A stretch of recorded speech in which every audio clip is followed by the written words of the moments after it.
Time to buy itu adalah sebuah jargon bagi para investor yang smart investor. Artinya kan ada satu jargon, burung yang bangun lebih pagi akan lebih banyak makan cacing. Istilahnya apa?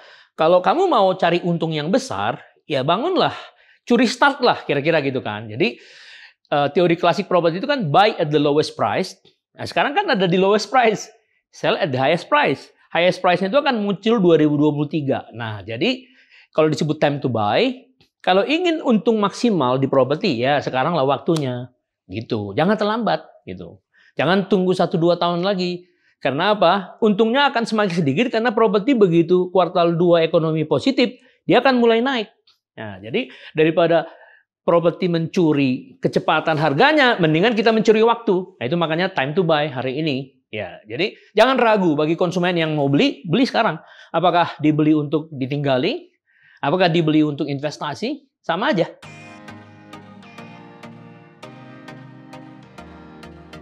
Pengembang kalau ingin mencari orang yang mau bayar cash, itu sudah pasti pedagang. Karena pedagang kan punya deposito. Dan yang dijamin pemerintah kan cuma 2 miliar. Jadi orang yang punya 10 miliar, dengan rate yang sekarang makin turun dari 5% menjadi 4,5%, makin bingung dia. Karena inflasi dengan suku bunga sudah hampir sama. Jadi uangnya itu kalau ditaruh di bank nol, bahkan bisa minus. Karena ada lagi kena pajak gitu loh. Jadi sekarang para investor yang punya uang, yang latar belakangnya pedagang, apakah industriawan yang punya uang lebih dari 2 miliar, ini momentum untuk masuk properti gitu loh. Artinya pengembang harus menyasar orang-orang ini dan meyakinkan orang ini. Tentu apa? Mereka dikasih diskon itu aja kalau semua orang yang mau cash. Karena cash is the king loh. Raja yang punya uang ya sekarang ya layanilah raja. Jadi pengembang jangan bikin harga yang sedikit menahan orang untuk masuk. Kasih diskon aja gitu untuk orang yang mau cash. Nah, kalau cash bertahap, pada umumnya cash bertahap itu kan kalau dia profesional yang gajinya mungkin ada dapat bonus, dia bertahap. Atau orang-orang milenial yang didukung oleh orang tuanya. Nah, orang-orang yang cash bertahap melihatnya apa? Urusan ini selesai dalam tempo 2 tahun gitu. Jadi aliran cash flow-nya juga menunggu dari pihak lain lah. Ada orang tuanya, ada pihak perusahaan. Nah, orang-orang profesional ini, bagi orang ini nggak terlalu sensitif terhadap harga sebenarnya. Tapi terhadap pelayanan, artinya kejelasan. Nah, kejelasan, kemudahan apa ya dia diberikan. Misalnya kalau 12 bulan, ya bikin aja 24 bulan. Nah, jadi fleksibilitas kalau untuk orang ini. Kalau pengembang membuat fleksibilitas kepada orang ini dan jelas, itu sudah nggak ada masalah.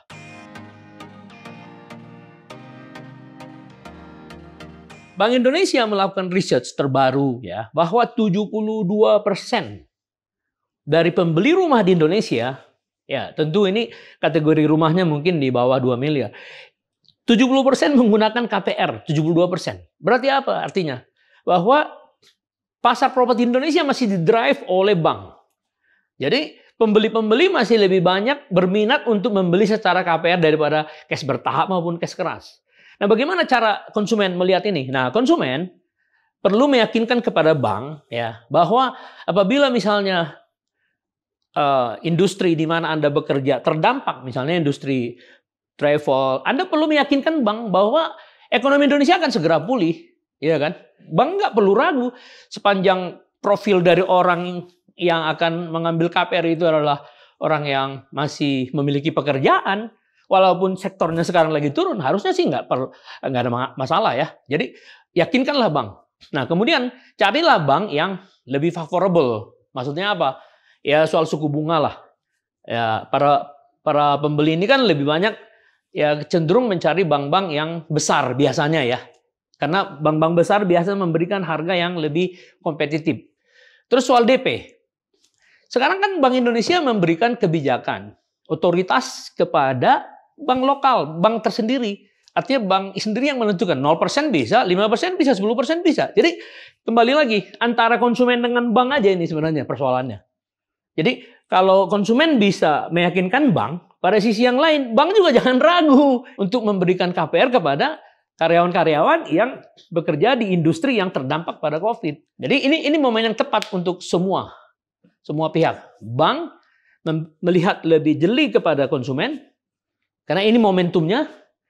Pengembang mempersiapkan semua displaynya melalui sosmed dan lain-lain, memberikan kemudahan, jangan naikkan harga dulu. Udah pemerintah memotivasi para pelaku pasar itu dengan free PPN, dengan memberikan kemudahan-kemudahan tertentu bagi bank untuk mendorong sektor ini bangkit.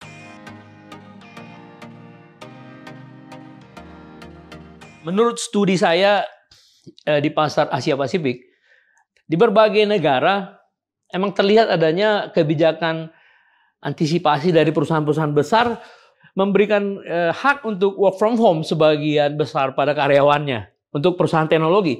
Tapi untuk perusahaan-perusahaan logistik, perusahaan-perusahaan manufaktur, biasanya mereka membuat kantor-kantor yang bersifat remote tidak lagi ada di CBD. Jadi ada suatu tren baru bahwa seakan-akan mereka mendistribusikan karyawannya tidak lagi dipusatkan di Central Business District. Ya, jadi kalau sebagai itu terjadi di Australia, itu terjadi di Amerika, itu terjadi di Kanada. Tapi kalau di Indonesia saya kira masih beda trennya ya. Karena apa? Karena sebagian besar orang Indonesia ini kan ya suka bertemu orang, itu udah sifatnya, udah nature-nya kita ya. Jadi walaupun ada work from home, ini hanya bersifat tidak permanen kalau di Indonesia. Jadi Indonesia ini lebih suka hangout, ya, bertemu, makan-makan dan segala. Jadi kebiasaan ini nggak akan berubah. Jadi kalau menurut saya, Anda sebagai pengusaha, selama Anda bisa menurunkan biaya, ya artinya membuat kantor di base, ya contoh di Serpong, di Tangerang, tidak selalu harus di Sudirman. Dengan tujuan efisiensi, good.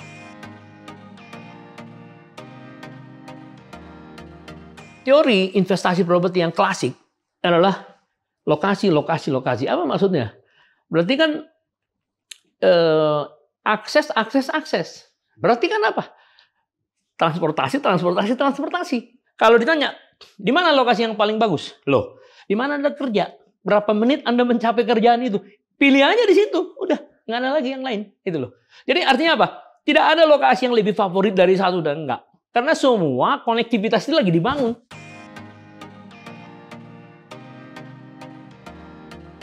Anda sebagai investor pemula, kalau ingin menambah income, yaitu disebut passive income, belilah properti yang menghasilkan income. Apakah itu ruko, apakah itu rumah sewa, apakah itu apartemen. Tapi kalau Anda sebagai investor pemula tidak mengharapkan passive income, tapi ingin mengharapkan pertumbuhan aset. Jadi istilahnya capital gain oriented. Carilah rumah. Karena rumah itu kan lebih tinggi capital gain daripada apartemen. Itu. Carilah ruko. Ruko itu kan tinggi capital gain-nya. Artinya jangan berharap untuk disewakan, tapi mungkin dijual kembali. Dijual lagi. Jadi dua tujuannya. Kalau passive income, cari income producing property. Kios, apartemen, townhouses, atau ruko. Tapi kalau untuk capital gain, cari rumah, ruko, apartemen, tapi untuk jual kembali. Jadi sebenarnya tergantung tujuan. Nah, kalau ingin passive income, cari KPR yang mampu dibayar oleh sewanya. Caranya gimana? Ya, DP-nya yang harus dibesarkan. Jadi contoh misalnya, properti apartemen, yield-nya 7,5% contoh. Sementara KPR Anda fix 5 tahun oleh bank tertentu 6%. Itu kan sudah bagus. DP Anda 20-30 pun itu sudah bisa di-cover oleh sewanya. Nah, tapi memang nggak perlu Anda mencari yang dibangun dulu sama pengembang baru disewa terlalu lama. Kalau untuk cari passive income sebagai investor baru. Lebih baik cari yang sudah ada sejarahnya properti itu. Nah, tapi kalau Anda memang diharuskan mencicil 12 bulan, 24 bulan, lebih baik Anda beli rumah. Karena biasanya 24 bulan kalau lokasi sunrise biasanya double dalam 5 tahun. Yang disebut sunrise kan kalau 5 tahun itu bisa naik 2 kali lipat. Artinya setiap tahun itu 15% rata-rata. Kalau Anda beli sekarang dari segi timing udah pas. Nah, kalau Anda beli dari segi lokasi pas, udah. Ketemu deh resepnya.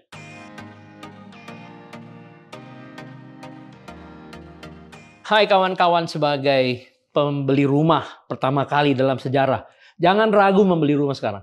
Jangan takut ekonomi Indonesia akan kolaps. Enggak.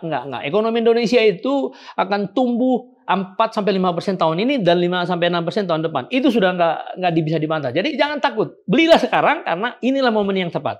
Nah, juga para investor pemula seperti tadi. Ya, jangan ragu. Kalau passive income ya cari yang sudah memiliki bukti bahwa dia bisa di-cover oleh sewanya. Sewanya meng-cover biayanya, cicilannya. Tergantung DP-nya. Tapi kalau memang ingin capital gain, cari rumah. Rumah di mana lokasi sunrise? Ya ingat lagi, lokasi, transportasi, akses. Carilah yang paling Anda yakini bahwa 5 tahun lagi dia 2 kali lipat. Udah.